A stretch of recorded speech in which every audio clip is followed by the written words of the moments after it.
Hello guys, my name is Vlad and welcome. In this tutorial we are going to learn about the validations in NestJs. So what are validations? Validations is just some logic that you run on the data that your server receives from the client. Let's say you want to create a user and that user needs to have an email, it needs to have a password, it needs to have maybe a ID. So validations will allow you to throw an error and validate the inputs that the user sends to your server before you run any more complex logic. So it's just a easier way to do it, a straightforward way to do it. So let's see a bit how it works, and I'm going to use that opportunity to use my Wacom here. Let's see. So you have a request, right? Your request coming from your client to your server. And let's say that you want to create a user and it will have, for instance, an ID, it will have an email, it will have a password. Well, what if email is not there or password is not there? If you run that logic, if you run that input, that data on your business logic in your services, you might run into errors. So it's a good practice to actually validate this data before you can execute any logic. So for instance, create a user with that given email and the password and stuff like that.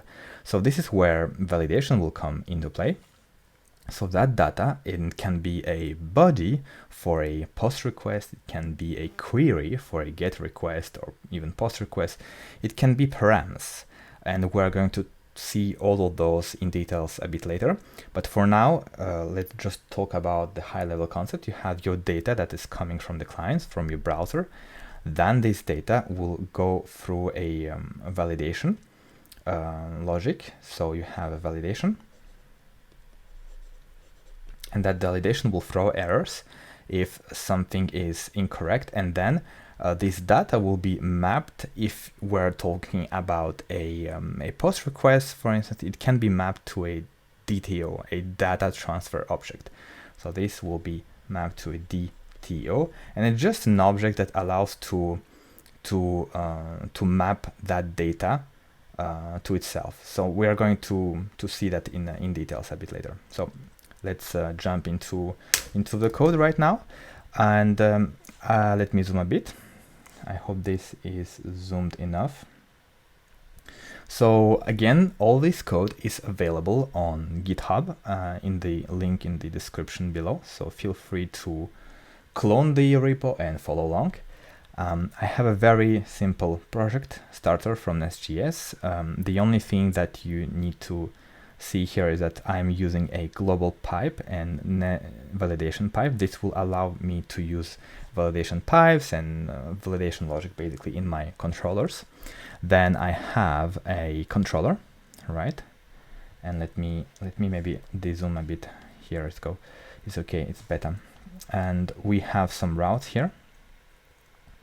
And let's start with that. So validation will allow you to validate the inputs that the user sends to your server, right? So we can apply validation to the param, so something like for instance putting an ID in the URL, or a query, so something like that, for instance, or a post request with a body. And this is where we will use DTOs.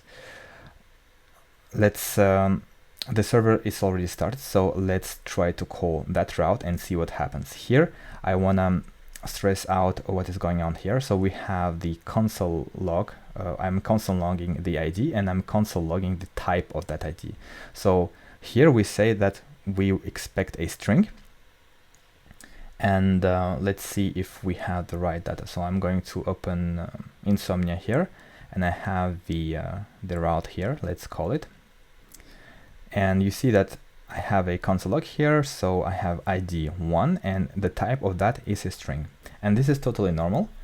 So if I change it to number, and I restart the server, and I do it again, well, it will still be a string. So if we want to convert that string to a number, we can use the validation pipe. So it's something like parse int pipe, right? and then if we send the request, it will be converted to a number. So that's a quick way of converting the inputs, and that is working irrespective if we have the validation pipe enabled or not.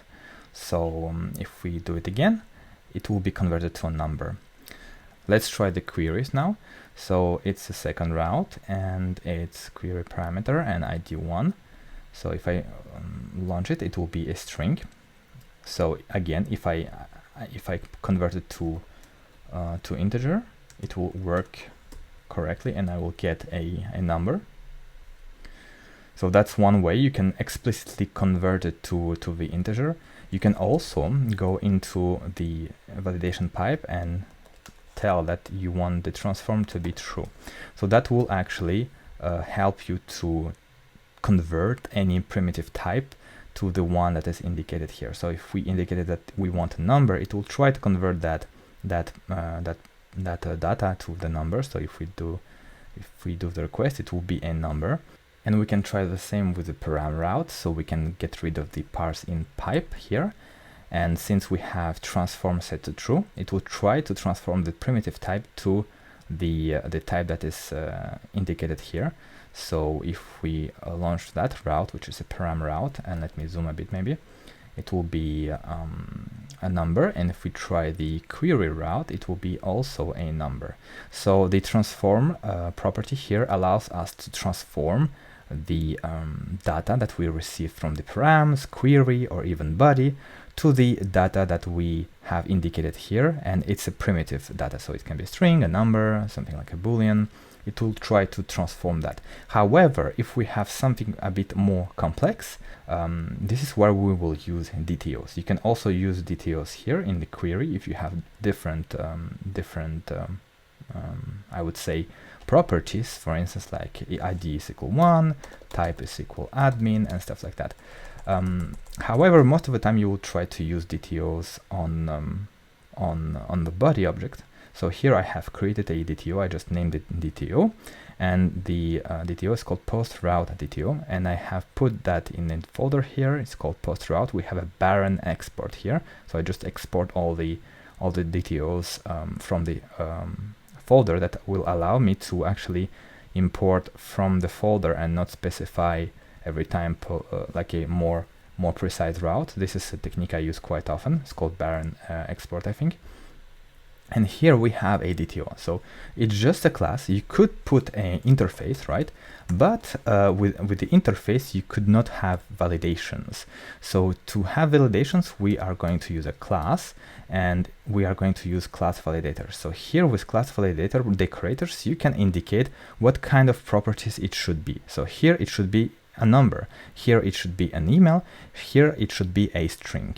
And let's call that route in Insomnia. You have the post route here. I provide a JSON object, a JSON basically, that will be mapped to the DTO, so to the object here, data transfer object. The whole concept of a DTO is just that you have an object you can map data to, you can run a validation on that object. So it's something that the programming language can play around and manipulate and stuff like that. This is the main usage of DTO, and you can pass the DTO to the service, and the service can execute logic on it, as simple as that. So let's run that query. So we send it here, and we have the DTO here. We logged it here. ID1, email, email and password 123. So if we provide something incorrect, for instance, the ID is a string, it will throw an error. It will run the validation on that object, and it will say, ID must be a number, and you have provided me a string. That's not good, right? So if we provide a number, it will be happy again, and it will log it here. So that's the whole purpose of the DTOs. It can really quickly, along with validations, kind of verify the data that we pass to the server. The DTO is just an object. It does not verify anything by itself. It can be created from an interface or from a class, but the validation in itself is basically those decorators for the DTO and those pipes. if we want to put them. But here, since we have said that the transform should be true, it will try to transform the data like directly to the data type that we need. So if we go here, for instance, if we provide not an email, we provide just some value, it will complain that it needs to be of type email. That's pretty much self-explanatory. Now let's say that I injected something else, right? Something that the server does not expect. For instance, type is equal admin, right? And if we run it, well, you see that we log that data here, although it was not declared in the data transfer object here. But since behind the scenes it's just JavaScript, you can literally map anything to any objects, so that would be no problem. So to avoid that, and the reason why you want to avoid that is sometimes I use something like let's say I want to create a user. So for instance, it will be sorry, here, new user, and I would do something like object.assign. Let's say you have a user object from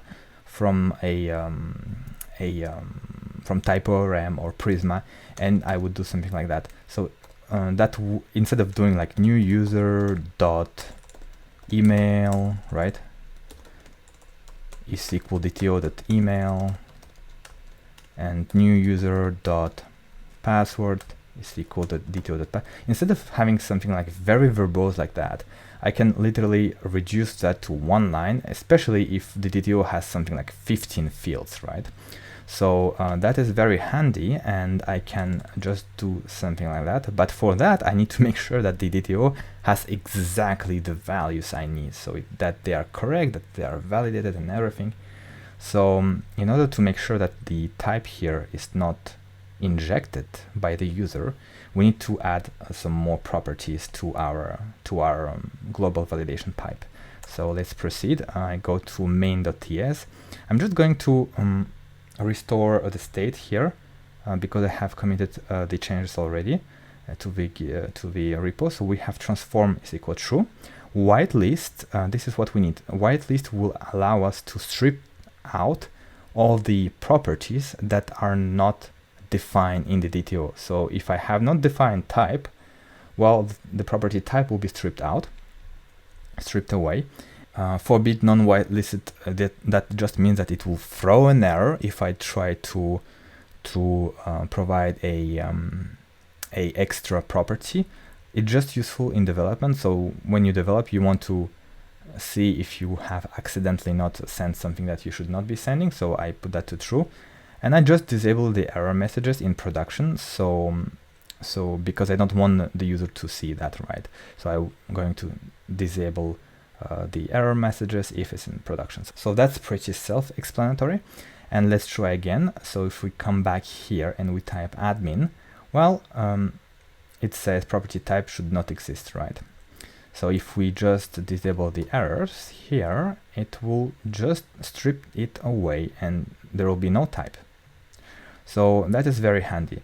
This is basically validation, folks. Make sure that you actually clean the dist folder, because sometimes it can be cached, and I have run into that problem myself where I was adding validations and the dist folder was cached and nothing was happening, like it was not behaving the way I wanted. So always make sure that if something is not working really, it's probably the cache, and you can just delete it and rerun NestJs, and it will regenerate that dist folder with updated values.